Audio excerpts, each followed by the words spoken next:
Hello guys, मैं हूं हरी और आप देख रहे हैं मेरा यूट्यूब चैनल अपना कोचिंग सेंटर। एक बार फिर से स्वागत है गाइज आज के सेशन में। और ये हमारा सेशन 6 है गाइज। अभी तक मैंने आप लोगों को 5 सेशन प्रोवाइड कर दिए हैं। जो भी बच्चे नहीं देखे हमारा प्रीवियस वीडियो जाके देख लीजिएगा।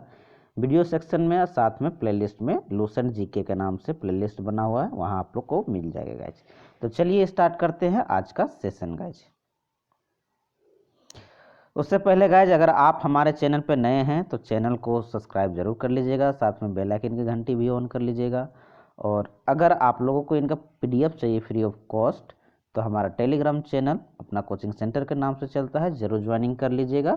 जहां आप लोग को पीडीएफ तो साथ में प्रोवाइड किया जाता है गाइज, साथ साथ में नोटिफिकेशन भी आप लोग को नोटिफिकेशन जो भी नोटिफिकेशन होते हैं, चाहे रिक्रूटमेंट का हो या इम्पोर्टेंट नोटिफिकेशन हो, वो आप लोग को अवेयर करा दिया जाता है इस टेलीग्राम चैनल के माध्यम से।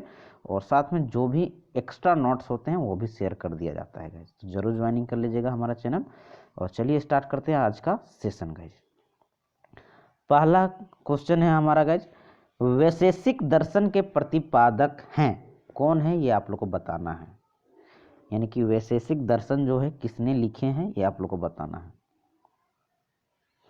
जी गाइस, इसका सही जवाब होगा option number C is the correct answer. मिला लीजिएगा, उलुक कनद ये वैशेषिक दर्शन के लेखक हैं यानी प्रतिपादक हैं। दूसरा है, मीमांसा या पूर्व मीमांसा दर्शन के प्रतिपादक कौन है। मीमांसा बोलिए या पूर्व मीमांसा बोलिए, उनके दर्शन के जो प्रतिपादक है यानी कि लेखक कौन है ये आप लोग को बताना है गाइस। जी गाइज, इसका सही जवाब होगा option number A is the correct answer. मिला लीजिएगा, जैमिनी। चलिए तीसरा सवाल है, वेदांत या उत्तर मीमांसा दर्शन के प्रतिपादक हैं यानी कि कौन है ये आप लोगों को बताना है। बहुत अच्छे जवाब, इसका सही जवाब होगा option number B. Option number B is the correct answer, Badarayana. चलिए चौथा सवाल है आप लोग के बीच गाइज, ऋग्वेद का कौन सा मंडल पूर्णतः सोम को समर्पित है गाइज। बहुत ही इंपॉर्टेंट सवाल है ये, आपका बीपीएससी में पूछा हुआ सवाल है। और ध्यान रखिएगा, बहुत ही इंपॉर्टेंट होता है एसएससी के बच्चों के लिए। जो भी बच्चे एसएससी की तैयारी कर रहे हैं उनके लिए बहुत इंपॉर्टेंट है। बहुत अच्छे जवाब गाइज, इसका सही जवाब हो जाएगा option number C is the correct answer, नौवा मंडल में। चलिए पांचवा सवाल है आप लोग के बीच में, प्रसिद्ध 10 राजाओं का युद्ध जिसे दासराज युद्ध कहते हैं किस नदी के तट पर लड़ा गया था। ये भी सवाल आपका बीपीएससी में पूछा हुआ सवाल है, ठीक है। तो याद रखिएगा, बहुत इंपॉर्टेंट होता है गाइज। जी गाइज, इसका सही जवाब होगा option number D is the correct answer. चलिए क्वेश्चन नंबर 6 है आपका, धर्मशास्त्रों में भू राजस्व की दर क्या थी। देखिए यहाँ भा हो गया है, मतलब कि ये हर्षव दुर्गो का वाला जो होता है वो छूटा हुआ है, ठीक है ना। तो सही होगा, भू राजस्व की दर क्या होगा ये आप लोग को बताना है 4 ऑप्शन में से। जब भी मैं आप लोग को पीडीएफ प्रोवाइड करूंगा टेलीग्राम चैनल में तो ये सुधरा हुआ मिलेगा गाइज। जी गाइज, इसका सही जवाब होगा option number C is the correct answer, 1/6। धर्मशास्त्रों में भू राजस्व की दर कितनी थी, 1/6। चलिए क्वेश्चन नंबर 7 है हमारा, 800 ईसा पूर्व से 600 ईसा पूर्व का काल किस युग से जुड़ा है। मोस्ट इम्पॉर्टेंट क्वेश्चन बनता है एसएससी के बच्चों के लिए। जो भी बच्चे एसएससी की तैयारी कर रहे हैं, एसएससी सीजीएल, सीएचएसएल, एमटीएस या जीडी, उनके लिए मोस्ट बीबीआई आते हैं। साथ में जो भी बच्चे अदर कंपटीशन के एग्जाम भी तैयारी करें उनके लिए तो बहुत इंपॉर्टेंट है गाइज, याद रखिएगा। और गाइज, हमारा पढ़ाने का तरीका आप लोग को अगर पसंद आता है तो हमारे चैनल को जरूर सब्सक्राइब कर लीजिएगा, साथ में बेल आइकन की घंटी को भी ऑन कर लीजिएगा। चलिए इसका सही जवाब क्या होगा गाइज, ये आप लोग को बताना है। जी गाइज, इसका सही जवाब होगा option number A is the correct answer, ब्राह्मण युग। याद रखिएगा, 800 ईसा पूर्व से लेकर 600 ईसा पूर्व का काल जो है वो ब्राह्मण युग से संबंधित है, ठीक है। चलिए क्वेश्चन नंबर 8 है गाइज आप लोग के बीच में, किस काल में अछूत की अवधारणा स्पष्ट रूप से उदित हुई। मतलब कि इसका एक तरह से समझिएगा कि अछूत का जो अवधारणा है कब जन्म लिया, ये आप लोग को बताना है गाइज। 4 ऑप्शन आप लोग के बीच है गाइज। जी गाइज, इसका सही जवाब होगा option number D is the correct answer. याद रखिएगा, धर्मशास्त्र के काल में, जब धर्मशास्त्र का काल आया तभी ये अछूत की अवधारणा जो है स्पष्ट रूप से ये जन्म लिया था। चलिए 9वां है गाइज, एशिया माइनर स्थित बोगाजकोई का महत्व इसलिए है। 4 ऑप्शन में आप लोगों को बताना है किस लिए है। एशिया माइनर स्थित बोगाजकोई का महत्व किस लिए है। 4 ऑप्शन में आपको रीजन बताना है कि किस लिए है गाइज। जी गाइज, इसका सही जवाब होगा option number A is the correct answer. मिला लीजिएगा। वहां जो अभिलेख प्राप्त हुए हैं उनमें 4 वैदिक देवताओं इंद्र, वरुण, मित्र, नासत्य का उल्लेख मिलता है, याद रखिएगा। इसलिए एशिया माइनर स्थित बोगाजकोई इतना महत्व रखता है। चलिए 10वां है गाइज, गायत्री मंत्र जिसे देवी सावित्री को संबोधित है। देखिए गायत्री मंत्र किनको समर्पित है गाइज, देवी सावित्री को संबोधित करता है। इनके मतलब कि एक तरह का आवाहन में गाया जाता है, ठीक है। गायत्री मंत्र किस पुस्तक में मिलता है, तो आप लोग को बताना है। 4 ऑप्शन आप लोग को बीच दिया गया है गाइज। सही आंसर कमेंट करना है कमेंट बॉक्स में, फटाक से कमेंट कीजिए। जी गाइज, इसका सही जवाब होगा option number A is the correct answer, Rigveda में मिलता है, ठीक है ना। चलिए नेक्स्ट क्वेश्चन की ओर बढ़ते हैं गाइज। अगर गाइज आप लोगों को हमारा पढ़ाने का तरीका पसंद आता है तो हमारे चैनल को जरूर सब्सक्राइब कर लीजिएगा, साथ में बेल आइकन घंटी को भी ऑन कर लीजिएगा, लाइक तो जरूर कर दीजिएगा और दोस्तों के बीच में भी शेयर कर दीजिएगा ताकि आपके दोस्तों को भी हेल्प हो सके, ठीक है ना। 11वां नंबर क्वेश्चन है क्या, ज्ञान न्याय दर्शन को प्रचारित किया था, किसने प्रचारित किया था, या 4 ऑप्शन में आपको बताना है। जी गाइस, इसका सही जवाब होगा ऑप्शन नंबर बी। न्याय दर्शन को किसने प्रचारित किया था, तो गौतम ने। जी गौतम बुद्ध ने, हाँ वही, जिसे एशिया का प्रकाश पुंज भी कहा जाता है, ध्यान रखिएगा। क्वेश्चन नंबर 12 गाइज, प्राचीन भारत में निष्क से जाने जाते थे। 4 ऑप्शन आप लोग के बीच है और बताना है कि प्राचीन भारत जो प्रिमिटिव हम इंडिया था, ठीक है, उसमें बताना है कि आप लोग को निष्क नाम से क्या जाना जाता था। जी गाइज, एकदम सही जवाब है option number A is the correct answer होगा, स्वर्ण आभूषण, ठीक है। चलिए नेक्स्ट क्वेश्चन की ओर बढ़ते हैं। क्वेश्चन नंबर 13 है आप लोग के बीच में, योग दर्शन के प्रतिपादक है, यानी कि योग दर्शन किसने लिखा था ये आप लोग को बताना है।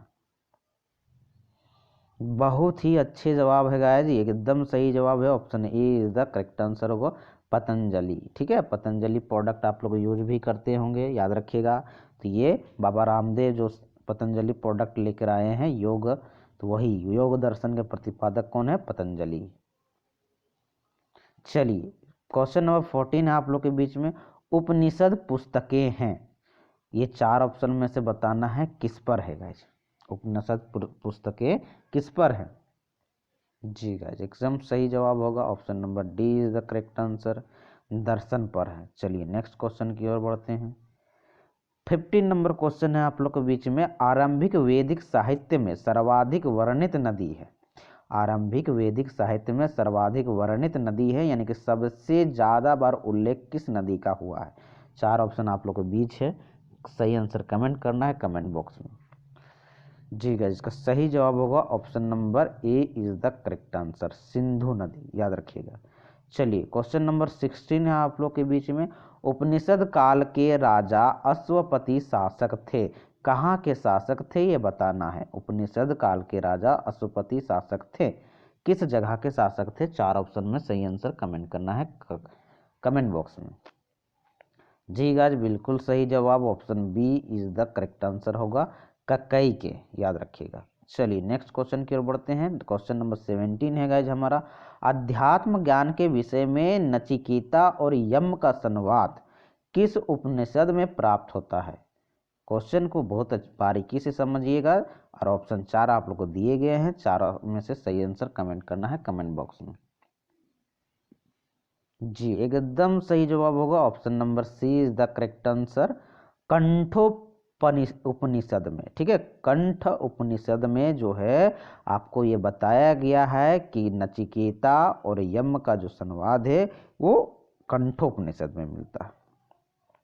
चलिए क्वेश्चन नंबर 18 है आपका, वैदिक नदी कुंभा जो अभी वर्तमान में काबुल में है, का स्थान कहाँ निर्धारित होना चाहिए।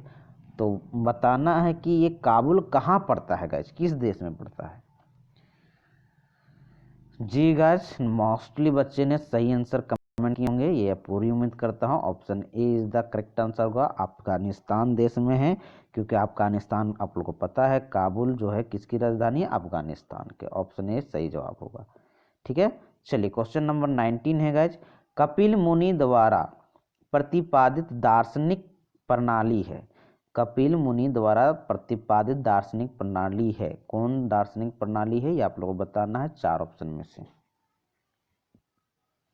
जी गाइस, इसका सही जवाब होगा option number B is the correct answer, Samkhya दर्शन। ध्यान रखिएगा, कपिल मुनि द्वारा जो प्रतिपादक दार्शनिक प्रणाली है वो सांख्य दर्शन है। चलिए क्वेश्चन नंबर 20 है आप लोग के बीच में। भारत के किस स्थल की खुदाई से लौह धातु के प्रचलन के प्राचीनतम प्रमाण मिले हैं। मोस्ट वीवीआई क्वेश्चन है गाइज, एसएससी के बच्चों के लिए। यहाँ से आपको लौह का पता चलेगा कि लौह का खोज कब हुआ था। भारत के किस स्थल की खुदाई से लौह धातु के प्रचलन के प्राचीनतम प्रमाण मिले हैं, ये 4 ऑप्शन में आप लोग को बताना है गाइज। बिल्कुल सही जवाब गाइज, इसका सही आंसर होगा option number B. Option number B is the correct answer. Antaranji Khera, याद रखिएगा, अंतरंजी खेड़ा, इसकी खुदाई से पता चलता है कि यहाँ से लौह धातु जो है यानी कि लोहा का साक्ष्य मिलता है। यहाँ से लोहे के बारे में मनुष्य ने जाना कि लोहा कोई भी चीज एक धातु होती है। चलिए क्वेश्चन नंबर 21 है गाइज। निम्नलिखित में किसका संकलन ऋग्वेद पर आधारित है। 4 ऑप्शन में आप लोग को सही आंसर कमेंट करना है कमेंट बॉक्स में। जी गाइज, एकदम सही जवाब option number B is the correct answer होगा, सामवेद का। ठीक है ना, चलिए नेक्स्ट क्वेश्चन की ओर पढ़ते हैं। क्वेश्चन नंबर 22 है। निम्नलिखित में कौन प्रस्थानत्रयी में शामिल नहीं है। 4 ऑप्शन आप लोगों को बीच है, सही आंसर कमेंट करना है कमेंट बॉक्स में। बिल्कुल सही जवाब guys, option number A is the correct answer होगा, भागवत, याद रखिएगा। चलिए क्वेश्चन नंबर 23 है। कर्म का सिद्धांत संबंधित है। 4 ऑप्शन आप लोगों को बीच है, सही आंसर कमेंट कीजिए। जी गाइज, एकदम बिल्कुल सही जवाब होगा option number B is the correct answer. कर्म का सिद्धांत किससे संबंधित है, मीमांसा से। चलिए क्वेश्चन नंबर 24 है। चरक संहिता नामक पुस्तक किस विषय से संबंधित है। मोस्ट वीवीआई क्वेश्चन है एसएससी के बच्चों के लिए। बिल्कुल सही जवाब option number C is the correct answer होगा, मिला लीजिएगा, चिकित्सा से है। अब हमारा लास्ट क्वेश्चन है गाइज, जैसा कि आप लोग जानते हैं हर एक सेशन में आप लोग को 25 क्वेश्चन का प्रैक्टिस करवाया जाता है। तो इस सेशन में भी आप लोग का 25 क्वेश्चन का प्रैक्टिस करवाया जा रहा है और ये हमारा लास्ट क्वेश्चन है। यज्ञ संबंधी विधि विधानों का पता चलता है, कहाँ से पता चलता है, ये 4 ऑप्शन में से कमेंट करना आप लोग को। यज्ञ संबंधी, जी गाइस, इसका सही जवाब होगा option number D is the correct answer. ठीक है, यजुर्वेद से मिलता है, ध्यान रखिएगा। तो आज का सेशन आप लोगों को कैसा लगा गाइज, ये कमेंट बॉक्स के माध्यम से फीडबैक देना नहीं भूलिएगा और लाइक हमारे वीडियो को जरूर कर दीजिएगा, साथ में दोस्तों के बीच में शेयर कर दीजिएगा और चैनल पर नए हैं तो सब्सक्राइब कर लीजिएगा, साथ में बेल आइकन की घंटी को भी ऑन कर लीजिएगा। मिलते हैं नेक्स्ट वीडियो में, तब तक के लिए जय हिंद जय भारत।